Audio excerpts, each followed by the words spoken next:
misalkan di sini yang profesi, tapi itu sepertinya ada jenjang yang bentrok apa ya nggak tahu juga artinya ternyata ada kuliah yang kalian menurut juga apa yang penting nanti tetap kalian bisa masuk bisa mulai kuliah pagi ini. Oke, sebelum kita mulai kuliah pagi ini silakan berdoa sih kepercayaan masing-masing, berdoa dipersilakan.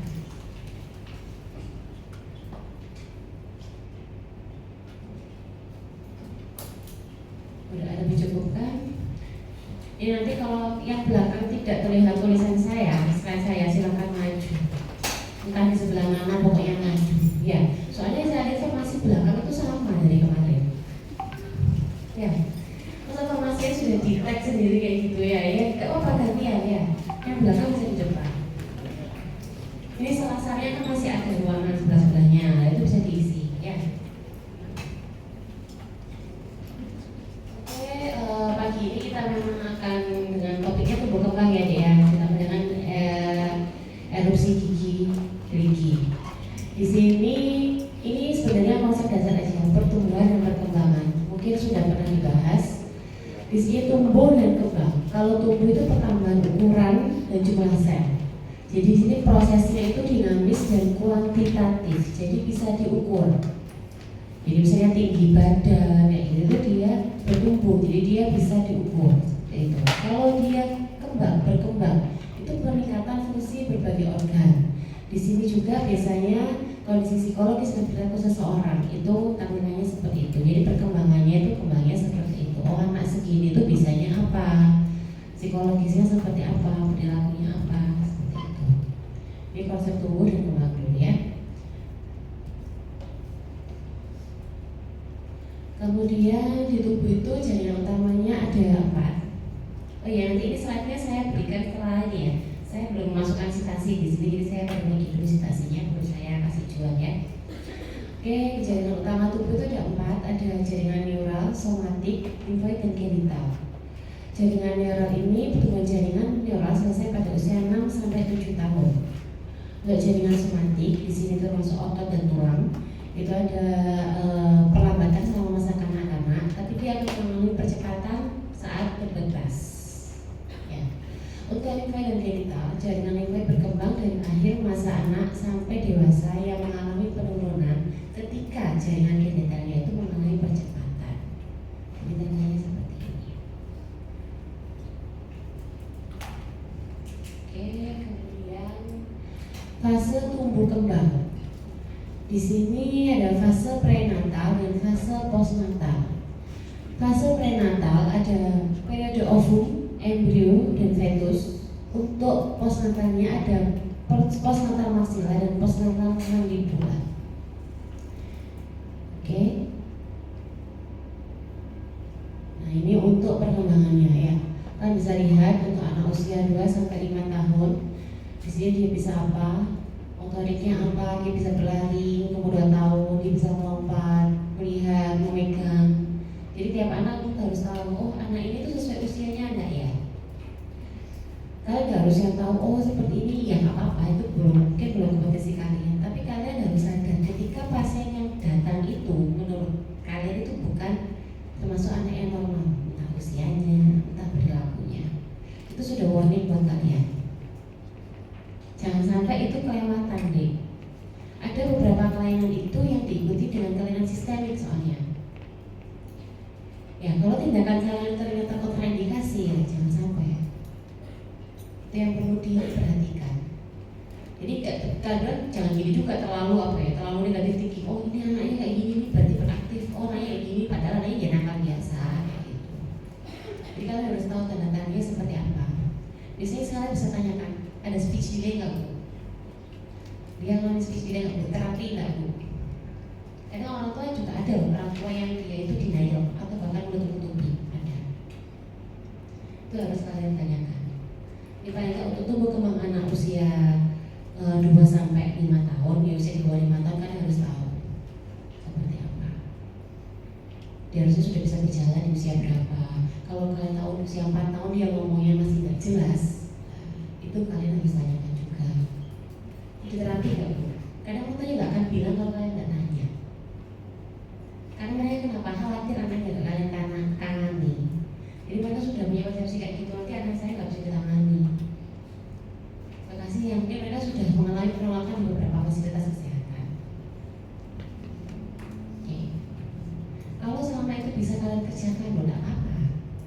dia kerjakan itu dokter gigi. Makanya kalau misalnya kalian BKKN untuk kasus anak dengan kebutuhan khusus itu yang mengerjakan kan harus dokter gigi. Adik koas nggak bisa, nggak boleh, ya. Gitu. Kalau sudah dokter gigi ya nggak apa-apa. Kalau kalian memang kompetensinya masih bisa, tapi untuk dirujuk ya silakan. Kalau anaknya kok perhatiin ya dilakukan ya nggak apa-apa. Oke, ini ada usia 2 tahun, 3 tahun itu bisa apa dia lebih egosentris, dia punya imajinasi sendiri, biasanya itu bentuk apa ya? Dia punya rumah-rumah sendiri, punya istana sendiri, gitu. Jadi ini mungkin ilmu dasar ya. Ketika kalian nanti punya anak, kalian akan berguna ini. Jadi sesuai nggak ya anak saya usianya ya, sama tumbuh kembangnya. Kemudian di sini nanti dia ada usia normalnya, usia berapa, rata-ratanya seperti apa. Karena saya bisa duduk enggak, dia sudah bisa merangkak belum, sudah bisa banting belum, ya. Di sini ada life cycle of the tooth. Ada tahap inisiasi, stage. Ada proliferasi, histodiferensiasi, morfodiferensiasi, aposisi, dan klasifikasi. Kalau di McDonald itu adanya 5. Jadi yang morfodiferensiation itu udah gabung di histodiferensiation. Ya. Jadi dok, saya baca di sumber lain enggak apa. Ya.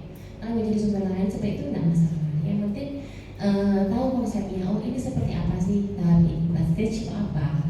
Cup stage itu apa? Basic itu apa? Nah itu tahu. Nanti kita masih belum tahap di gangguan ya atau kelainan. Nanti ini akan dia akan terhubung juga dengan kelainan. Jadi di fase apa dia mengalami kelainan itu seperti itu. Dan soal ini mesti keluar UKMP 2DG. Ya, ini tuh mesti keluar UKMP 2DG, tapi di sumbernya itu berbeda-beda. Sumbernya berbeda-beda. Ini ada misalnya proliferasi, itu kan biasanya jumlah kayak itu kelainannya karena jumlahnya. Tapi ada textbook yang mengatakan dia dari inisiasi. Itu jumlahnya berbeda-beda. Kalau gimana dong untuk kuncinya? Loh ya kuncinya tahu ya pusat. Tergantung yang buat soal. Buat soal itu berdasarkan textbook apa. Karena ketika kita buat soal, kita menyertakan textbooknya. Tapi sama itu sudah saya tanyakan dari saya spesialis. Saya pun iya, soalnya memang iya kayak gitu ada textbook yang lain seperti itu. Ya, tapi bukan berarti salah, tapi memang sudah dasarnya masing-masing. Oke. Ini untuk ininya ya, gambarannya ya. Ini yang saya ambil dari McDonald. Jadi di sini cuma ada 5. Dia bahkan yang klasifikasinya digabungkan sama posisi. Ini bahasanya dia sendiri-sendiri.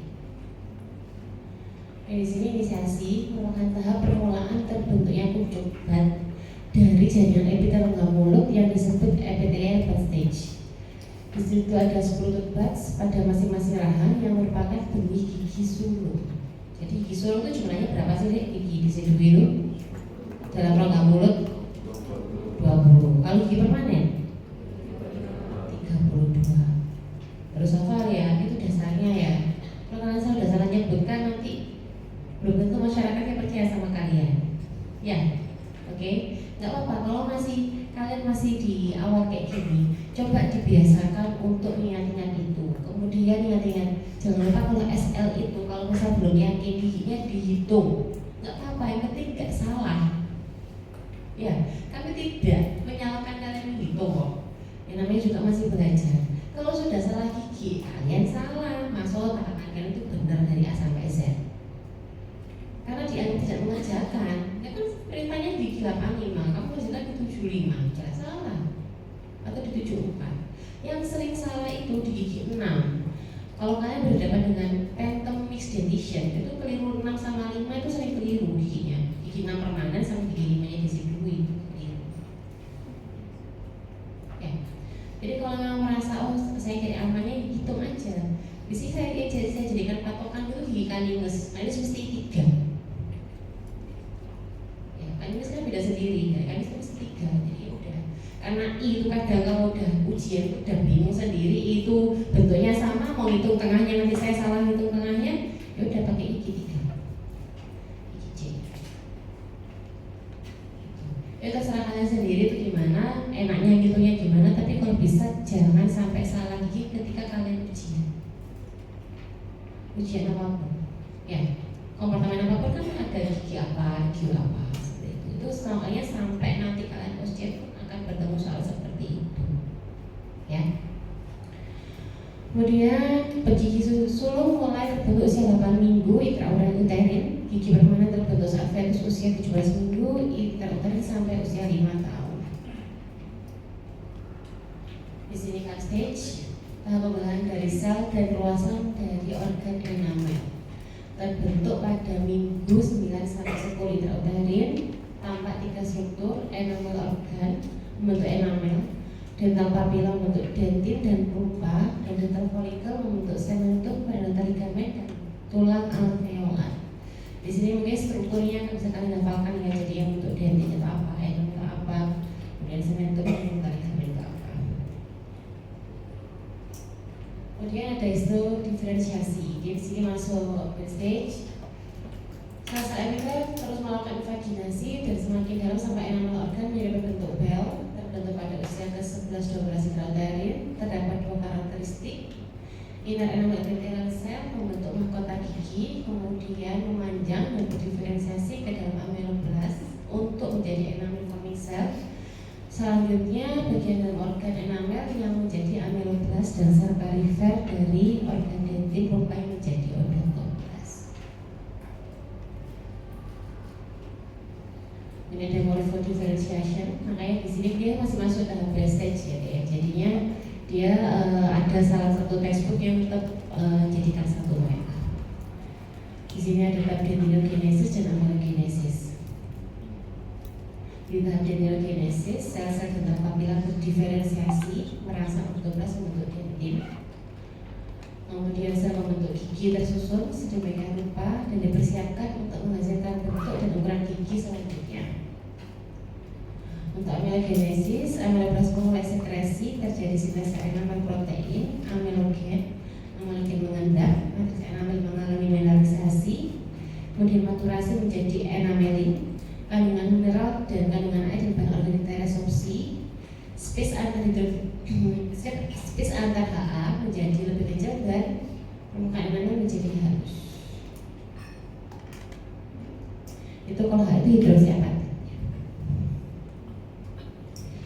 Jadi kalau di enamel itu adalah misalnya kalau kalian nanti misalnya skripsinya itu mengambil judul tentang remineralisasi dan demineralisasi, itu kaitannya sama enamel sama amelogenesis.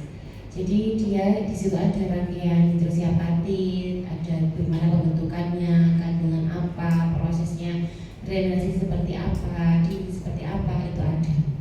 Itu harus keluar di skripsi kalian kalau kalian mengambil itu. Ya, rumus itu ada. Di sini untuk posisi stage-nya terjadi pengendapan matriks enamel dan dentin berasal dari ameloblast dan odontoblast. Mengendapkan matriks berdasarkan waktu tertentu dan kecepatan tertentu. Bila terjadi gangguan pada tahap ini akan terjadi perubahan struktur jaringan keras seperti hipoplasia enamel, salah satunya. Kemudian klasifikasi pengerasan matriks oleh pengendapan garam-garam kalsium dimulai dari di dalam matriks yang sebelumnya telah mengalami di posisi presipitasi dari satu bagian ke bagian lain dengan penambahan lapis demi lapis. Ini erupsi gigi ada beberapa pengertian ya. Bisa kalian baca sendiri. Menurut Oxford ada suatu pergerakan aksial gigi yang membawa mahkota gigi dari posisi perkembangannya di dalam tulang rahang ke posisi fungsionalnya di bidang okklusal. Jadi kalau perkembangan dia masih di dalam tulang rahangnya, dalam alveolarnya, tapi kalau dia sudah muncul, dia menuju ke fungsional, dia berfungsi. Nah, ini ada beberapa faktor yang mempengaruhi erupsi gigi. Di antaranya ada genetik atau ras, ada lingkungan, faktor lokal, asupan nutrisi, sistemik, dan jenis kelamin. Untuk genetik atau ras ini pengaruh terbesar pada waktu urutan dan klasifikasi. Jadi beberapa penelitian dia tuh meneliti antara ras tertentu, genetik, jadi dia tuh sudah erupsinya lebih cepat, ada yang dia masih lama. Kalau anak sekarang ya erupsinya itu menurut saya sudah apa ya? Teori itu nggak mesti sesuai teori itu. Jadi anak usia 5 tahun ada gigi sudah disfungsi fisiologis, jadi bukan patologis, memang dia sudah lepas. Ada usia 4 tahun gigi 7181 dia sudah goyang. Kalau di klinis itu kan sering melihat kasus-kasus yang itu kasusnya kan nyata, jadi emang ada loh. Ternyata sekarang teorinya tuh mungkin kalau yang kalian melakukan penelitian itu udah nggak sama usianya. Ini kan saya menurut teori ya.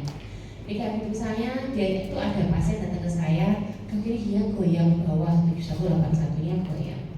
Kemudian dibilangnya itu habis kesenggol bapaknya, misalnya habis ke kena tangannya bapaknya, mungkin main apa si anak ini ya. Terus habis itu goyang jadinya, datang ke saya itu goyang, tapi ya nggak ada tanda-tanda fraktur, nggak ada apa, memang nggak ada akarnya. Jadi dia meresepsi fisiologis, ya dilepas, habis itu muncul lagi gigi 3141-nya. Itu sudah bingung orang tuanya, udah mungkin ya di rumah udah bapak sudah gimana bapak gimana sampai anaknya sampai gue kayak gitu. Padahal dia memang sudah punya lepas. Gitu. Jadi hati-hati kalau ada pasien trauma itu kan perlu tanyakan juga kondisinya seperti apa. Nggak mesti karena akibat traumanya ya mungkin memperparah, tapi kan belum tentu itu karena traumanya. Kalau mungkin kalau itu berangkatnya sudah ini fraktur, udah fraktur, belum tentu ya memang sudah punya lepas. Ya. Kemudian lingkungan di sini ada mengikuti aktivitas otot atau pengunyahan merupakan faktor penting untuk mempertahankan emosi. Jadi di rongga mulut kita tuh ada otot ya, ada bermacam-macam otot. Nah itu juga pengaruh. Jadi dia bisa bentuk oklusi kalian juga. So, kalau di orto ya, di orto mungkin lebih dalam. Itu juga ada pengaruh. Jadi misalnya kalian itu protrusi, kalian itu misalnya giginya itu protrusi, diastema, lah itu memang otot kalian itu yang otot yang bibir atasnya itu termasuk yang dia yang keras, kayak gitu, tegang apa enggak gitu. Ya, oke. Kemudian faktor lokal, sini jarak gigi tempat erupsi, malformasi gigi, adanya gigi berlebih. Nah, ini faktor-faktor yang memang bisa dilihat dari radiologi atau klinis. Kemudian nutrisi, ya di sini ada protein, kalsium, fosfor, vitamin C atau D. Kemudian sistemiknya dan gangguan endokrin yang mengatur pertumbuhan dan perkembangan. Dan jenis kelamin, memang kalau perempuan itu biasanya lebih cepat dibandingkan laki-laki. Perbedaan ini berkisar antara 1 hingga 6 bulan. Kenapa kira-kira?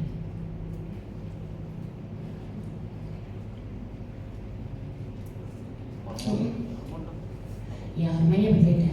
Jadi pubertasnya pun berbeda dengan perempuan daripada laki-laki. Itu akan dibahas di orto. Jadi masa pubertas anak perempuan itu umur usia berapa, laki-laki berapa. Biasanya laki-laki itu 2 tahun sesudahnya perempuan untuk usia pubertasnya. Ini menurut AAPD ya dek ya. Di sini ada erupsi gigi sulungnya itu usia berapa, gigi permanennya usia berapa, dan di sini semua. Jadi untuk usianya yang gigi bawah itu biasanya 6-7 tahun, gigi anterior bawah. Untuk gigi anterior atas itu 7-8 tahun. Kemudian ada usia untuk erupsinya first molar pertamanya itu biasanya usia 6 tahun. Dia tidak mengandalkan gigi apapun. Jadi biasanya orang tua yang ditanyakan itu, dok ini gigi sulungnya kan dok masnya. Jadi mereka merasa aman kalau itu masih gigi sulung karena masih ada gantinya. Kalau ada gigi 6 yang kena, mereka bingung. Padahal kalau dia sudah resiko karies tinggi, walaupun gigi sulung ya, tapi gigi permanen sudah tumbuh, kan harus jaga itu. Karena kenapa? Progres kariesnya akan cepat. Jadi ketika dia sudah ECC ataupun nampan, nah itu dia kalau sudah permanennya tumbuh, kalian tuh cepat-cepatan sama waktu sama bakteri ini. Bakteri ini membuat kavitas di giginya. Saya punya pasien saya dulu itu, jadi baru aja tumbuh gigi playnya itu selama berapa bulan sudah. Ada bukan yang bukan yang buruk, termasuk yang sedang, baik sedang lah, nggak sampai yang sedang ke buruk.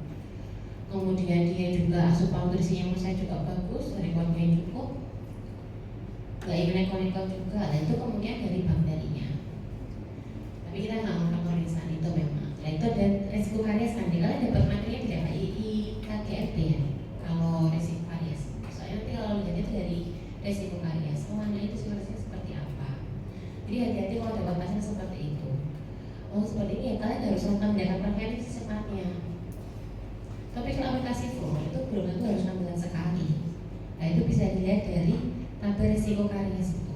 Nanti akan ada hasilnya. Oh, ini harus perlu TAFT berapa bulan, yang ini tuh perlu berapa bulan. Dia perlu meningkatkan asupan apanya itu ada. Dia perlu pemeriksaan bakteri juga apa enggak itu ada. Ya. Kemudian di sini ada fase erupsi gigi, ada fase preeruptif, fase prefusional, fase erupsi normal. Jadi fase preeruptif di sini dia sebelum erupsi. Jadi fase pembentukan gigi masih di dalam tulang alveolarnya, masih di dalam rahang. Dia fase preeruptif. Dan untuk fase prefusional ini fase erupsi. Jadi dia erupsi tapi belum bisa digunakan secara fungsionalnya. Jadi dia masih kelihatan kapsnya saja, masih partial eruption. Gimana kan ngeceknya? Ya ketika atas sama bawah dia belum beroklusi. Dan gimana dia mau membuktikan fungsional? Kalau misalnya mulanya, oh dia baru tumbuh setengahnya dong mahkotanya, dia belum beroklusi yang bawahnya sama yang atas. Ya udah dia belum berfungsi sebagai mana mestinya. Dia masih prefungsional. Biasanya saya lihat itu kayak gitu deh. Misalnya ya, kalian datang pasien relasi molarnya kelas berapa? Ketika salah satu giginya itu masih belum erupsi sempurna dan belum nyentuh oklusannya plot kayak gitu, itu dikatakan apa relasinya?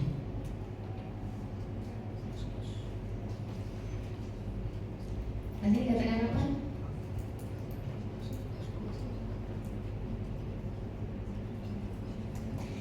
Belum ada erupsi, belum ada relasi.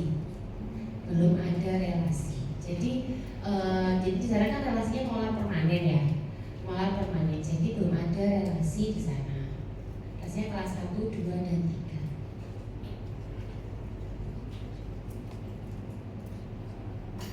Oke. Tahu ya sampai sini ya. Cara ngeceknya biasanya, oh dok ini mahkotanya itu pendek dok Mas ya, tapi kamu nulisnya belum ada relasi.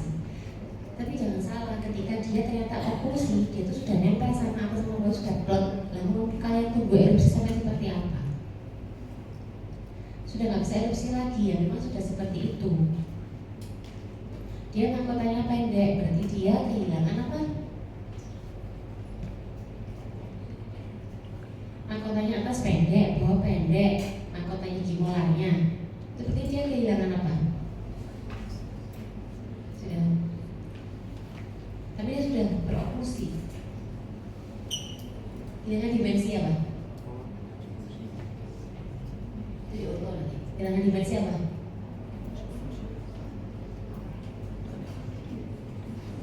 Dimensi apa? Dimensi vertikal. Nanti akan lagi tanya penyebabnya apa. Kita cari yang bisa menyebabkan kayak dimensi vertikalnya.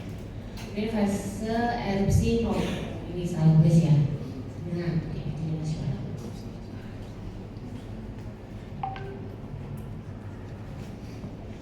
Kemudian selama tahap erupsi, gigi bergerak ke dua arah untuk mempertahankan posisinya dan barang yang sedang berkembang, yaitu gerakan berdiri dan gerakan eksentris. Untuk gerakan berdiri terjadi secara terus-menerus saat rahang berkembang. Kemudian gerakan seluruh bagian bumi gigi yang menyebabkan resorpsi tulang searah gerakan gigi dan posisi tulang di belakangnya. Untuk gerakan eksentrik merupakan pertumbuhan relatif pada satu bagian gigi, sedangkan bagian gigi yang lain tetap konstan. Akar gigi memanjang, namun mahkota tidak bertambah besar. Jadi akarnya yang dia memanjang, tapi mahkotanya kan tetap segitu ya. Mahkota mempertahankan hubungan yang konstan dengan tulang alveolar di sekitarnya, sementara penambahan tinggi alveolar untuk mengimbangi akarnya ini sebenarnya kurang ke atas. Ini pertumbuhan akarnya, ini kurang ke atas tulisnya. Mengimbangi pertumbuhan akarnya. Jadi kalau misalnya dia mahkotanya kan sudah erupsi ya, tapi akar itu masih bertumbuh. Jadi misalnya akarnya baru terbentuk lebih dari 2/3, tapi kan belum menutup sempurna ya dia.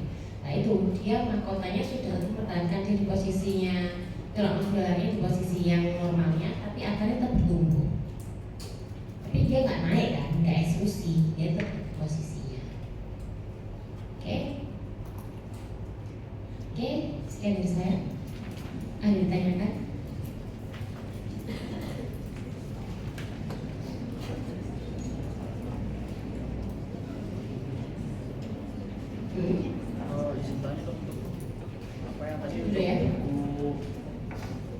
yang dipakai untuk acuan di IKGS sendiri yang paling digunakan itu apa? Kalau di Perio kan Karanza. Kalau saya biasanya pakai McDonald.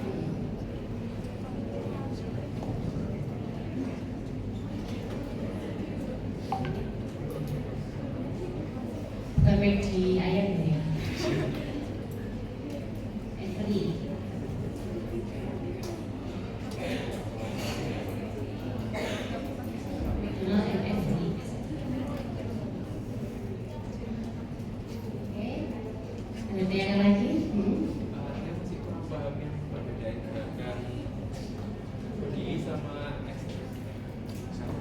Eksentrik. Kemudian kalau pergerakan gigi itu kan biasanya di orto ya deh. Ini cuma pergerakan erupsi. Jadi kalau body itu secara keseluruhan bergerak. Jadi gerakan body itu gerakan tipping biasanya. Kalau tipping itu cuma miring aja dia. Tapi kalau body jadi semuanya tuh semua bagian giginya itu akan tumbuh, akan bergerak semuanya. Ya ke kanan, ke kiri, naik ya. Erupsi itu kalau gerakan body. Kalau dia gerakan eksentrik berarti dia itu gerakannya ini kan makolnya tetap tapi lainnya bergerak. Lalu dia pertahankan posisinya. Kayak gitu. Ya. Oke. Ada lagi pertanyaan?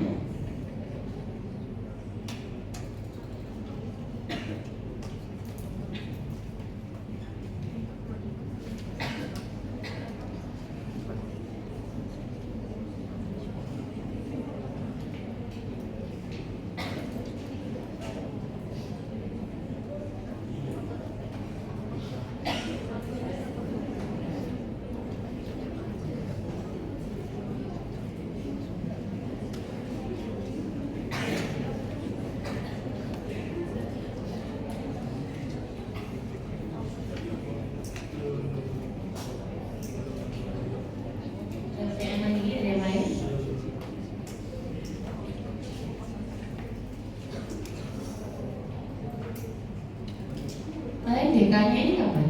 Minggu depan kan? Masih minggu depan ya. Jadi mini lecture dulu baru DK.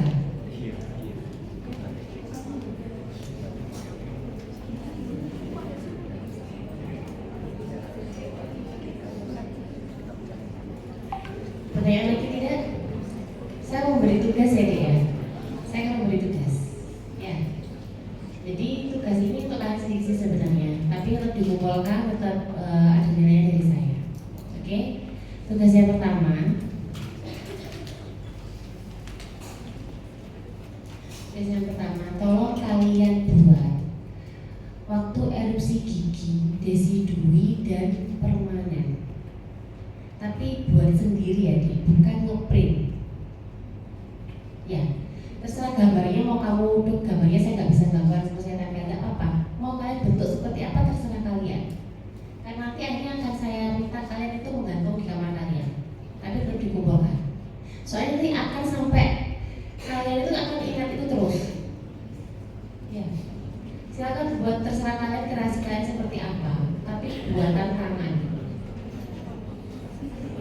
Ya, mau ukurannya seberapa terserah kalian. Bebas. Tapi jangan kecil ya, Dek. Kalau kecil kan nggak kelihatan, sama aja. Yang bisa dihafalkan sambil tidur kalian. Kalau kalian semakin sering lihat kalian hafal. Oh, anak usia segini tuh apa saja sih udah tumbuh. Ini kalau gigi ini kapan sih tumbuhnya? Nggak harus yang bukan yang lengkap tadi ya, so yang AP. Jadi kan AP itu memang tabelnya tadi seperti itu, bukan. Jadi langsung aja gigi, misalnya gigi 31, 41, 6 sampai 7 tahun itu ada yang bawah, ada yang rata 7 sampai 8 tahun. Dan itu terserah kalian kreasinya di mana semenarik mungkin untuk kalian bisa ditaruh di kamar kalian dan bisa kalian baca kapan. Oke, sudah ya. Itu dikumpulkannya nanti waktu saya beri kuliah ke kalian untuk kembang. Itu tugas yang pertama. Kemudian tugas yang kedua. Tadi kan sudah saya jelaskan, karena saya nggak banyak yang dijelaskannya ya.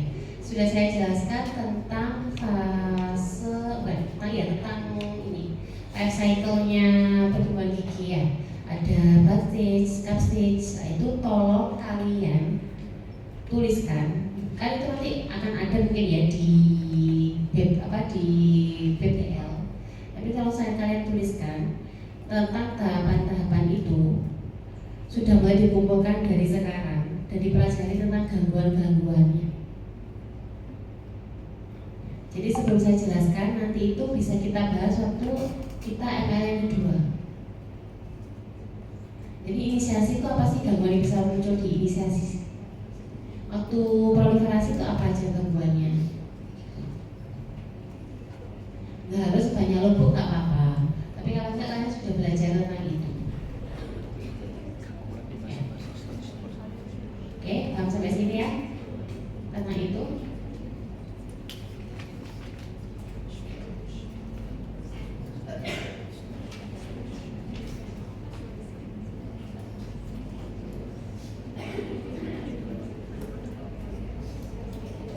Sudah? Satu lagi ya, dia tugasnya. Gak banyak kok itu. Kita sambil belajar. Terus satu lagi tadi ada fase erupsi gigi ya. Satu, dua, tiga itu seperti apa?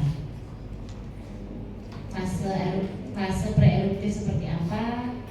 Tadi sudah saya simpulkan. Nah, itu pre-eruptif seperti apa? Kemudian kita punya gambarnya, kalian tempel nggak apa-apa. Tapi kalian catat ya. Ditaruh di, kalau itu kertas folio bergaris ya, bergaris yang apa itu ya warnanya ya, kita jangan di situ ya. Kalau bisa tulisannya rapi, ditempelnya bagus, bisa ditempel juga nantinya. Karena itu akan sampai nanti kalian profesi pun itu akan ada.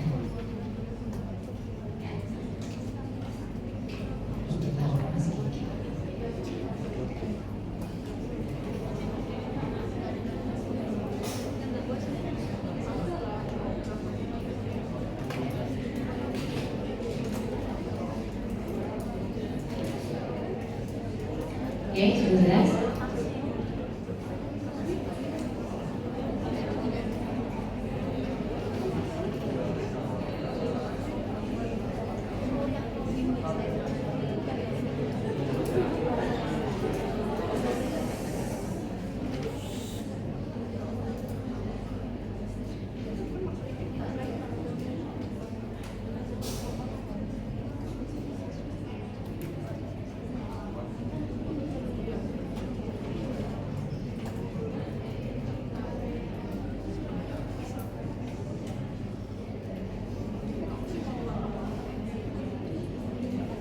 Jadi ini ya yang waktu erupsi gigi seperti ini, tapi nggak harus lengkapnya kayak gini. Jadi kamu sudah apa yang waktu erupsinya saja. Biasanya yang ditanyakan itu, dan tolong dikasih urutannya. Jadi untuk yang atas itu urutannya mana dulu yang erupsi gigi permanennya sama gigi desiduinya, yang bawah yang mana dulu juga. Karena urutan itu biasanya sering keluar juga.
Dua izin, yang sakit sama yang ini, Pak Jual bukan? Iya.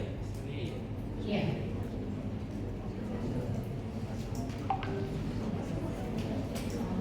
Kemarin kan orangnya 15 ya? Datanya dulu, saya 14 ya?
Ya nggak bisa, kalau pas saya nggak ada ya dicoret.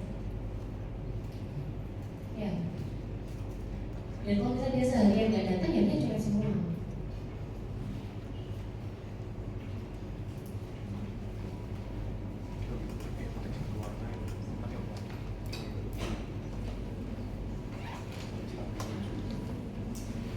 Siapa kemarin yang yang sama saya coret jelas ya. Kalau yang lain terserah sama dosanya. Tapi kalau dia nggak datang sama saya, misalnya dari saya nggak datang, harusnya nggak ada semua. Angela, Amanda, Faiza, kalau yang izin ke saya kemarin memang dia sakit 2, sama yang satu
dulu.